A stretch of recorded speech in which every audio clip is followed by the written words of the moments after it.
देखिए 500 वर्षों का इंतज़ार, प्रतीक्षा छोटी रही थी। कई पीढ़ियाँ चले गई, कईयों ने मौन व्रत रखे थे, कईयों ने जीवन इसके लिए खपा दिया। संस्थाओं ने वर्षों तक इसके लिए आंदोलन किए। दूसरी ओर कांग्रेस और उनके सहयोगी दल थे जो भगवान राम को काल्पनिक कहते थे, राम सेतु पर प्रश्न चिन्ह खड़ा करते थे, यहाँ की बाबरी मस्जिद को वापस बनाने की बात करते थे, वो वातावरण खराब करने का काम करते थे। यहाँ तक कि रामलला का जो मुकदमा चल रहा था उसमें भी कांग्रेस ने अपने सहयोगियों को इस तरह से खड़ा किया कि वकील खड़े करते थे कि वो मुकदमा हरा दिया जाए। हर तरह के प्रयास हुए, लेकिन अब तो देश का वातावरण राममय हुआ है।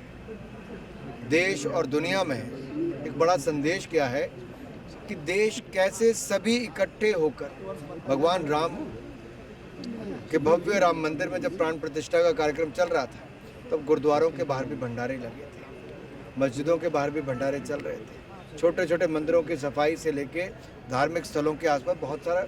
तो ये देश में जो वातावरण हुआ भाईचारे का, ये बहुत बड़ी उपलब्धि भारत की है, जो एक स्वागत योग्य कदम है। ज्ञानवापी पर कुछ कहना चाहेंगे? ज्ञानवापी पर सर्वे रिपोर्ट में ज्ञानवापी में मंदिर के सबूत आ रहे हैं। देखिए, मामला कोर्ट में है, कोर्ट को अपना निर्णय करने दीजिए।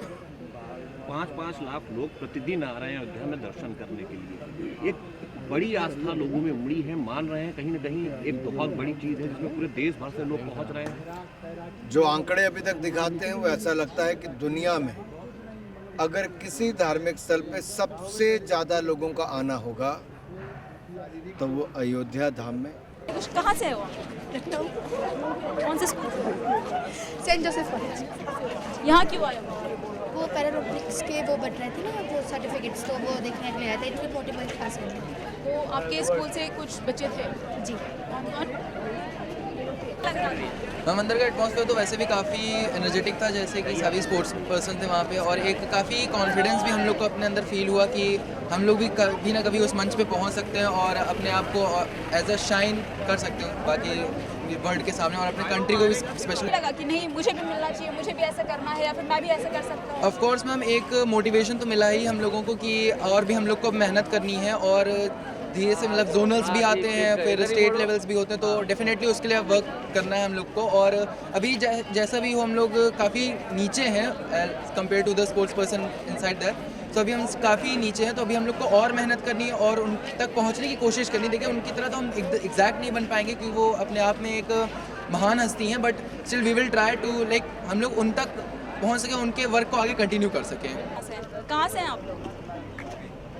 कहाँ से? आगरा। आगरा से जी। क्या खेलते हैं आप लोग, क्या करते हैं? और कैसा लगा आप लोगों को जिस तरीके से अंदर प्रोग्राम रखा गया था आज आप लोगों के लिए, खिलाड़ियों का उत्साह बढ़ाने के लिए? ये क्या है भैया?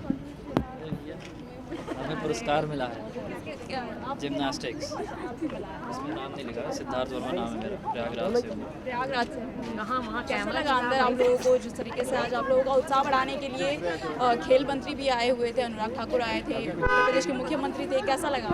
जी, बहुत खुशी हुई कि ये खेल को प्रोत्साहित कर रहे हैं हमारे मुख्यमंत्री और खेल मंत्री लोग, और इससे हमारे सारे खिलाड़ियों को मनोबल बढ़ेगा जिससे वो राष्ट्र की नहीं अंतर्राष्ट्रीय में भी पदक लेने की प्रयास करें। कब से खेल रहे हो आप? जी, मुझे 20 साल हो गए। 20 साल से खेल रहे हैं, मतलब फर्स्ट टाइम है या फिर इससे पहले भी आपको मेडल्स मिल चुके हैं? आप मैंने एशियन गेम्स भी खेला है, कॉमनवेल्थ भी खेला है, तो ये खेल उसके लिए नेशनल गेम्स के लिए मुझे मिला है। पिछले साल भी खेला था, पिछले साल भी मिला था। उत्साह बढ़ता है आप लोगों को लगता है कि जिस तरीके से आप लोगों को इतने आपके क्लासमेट्स आते हैं, आपके स्कूल से, आपके कॉलेज से जो बच्चे आए हुए रहते हैं, आपकी टीम आई रहती है, आपके घर परिवार से, घर वाले क्या कहते हैं जब आप जिस तरीके से मेडल्स लेके जाते हो, अवार्ड्स लेके जाते हो, घर से क्या किस तरीके का सपोर्ट मिलता है? और जब आप लोगों को कोई चीयरअप करता है तो क्या लगता है कि और उत्साह बढ़ता है, प्रोत्साहन लोगों का प्रोत्साहन मिलता है? जी, प्रोत्साहन तो बहुत मिलता है क्योंकि हमारे जो माता पिता उनका ही बहुत बड़ा प्रोत्साहन है, क्योंकि उनका इतना परिश्रम होता है कि एक बच्चे को उस सेंटर तक ले जाना, उसको खेल में बढ़ावा देना, क्योंकि माँ बाप के बिना खिलाड़ी नहीं बन सकता है, क्योंकि माँ बाप का जो सेक्रीफाइस होता है वो एक खिलाड़ी और एक बेटा ही समझ सकता है। क्या संदेश देना चाहोगे जैसे आपके जैसे और भी खिलाड़ी होंगे और भी स्कूल के बच्चे हैं जिन्होंने बताया कि हाँ हम चाहते हैं कि अंदर जिस तरीके से इन्हें मेडल्स मिले हैं, इन लोगों को अवार्ड्स मिले हैं, उस तरीके से हमें भी मिले, क्या संदेश देना चाहोगे? संदेश यही देना चाहेंगे कि आप परिश्रम करते रहिए आप हार मत मानिए, क्योंकि खेल है, खेल में उतार चढ़ाव आता रहता है। एक दिन ऐसा आएगा कि आपको भी पुरस्कार मिलेगा, आपको भी मुख्यमंत्री सम्मानित करेंगे और आपका मनोबल बढ़ाएंगे। धन्यवाद। तो देखा आपने यहाँ पे जितने भी खिलाड़ी आए हुए थे, साथ ही साथ इनके स्कूल से जो है वो उन बच्चों को भी बुलाया गया था ताकि इन्हें चेयरअप कर सके, इन्हें इनका उत्साह बढ़ा सके। ऐसे ही देश दुनिया की तमाम खबरें आप तक लाते रहेंगे। बने रहिए हमारे साथ न्यूज़ ऑन भारत।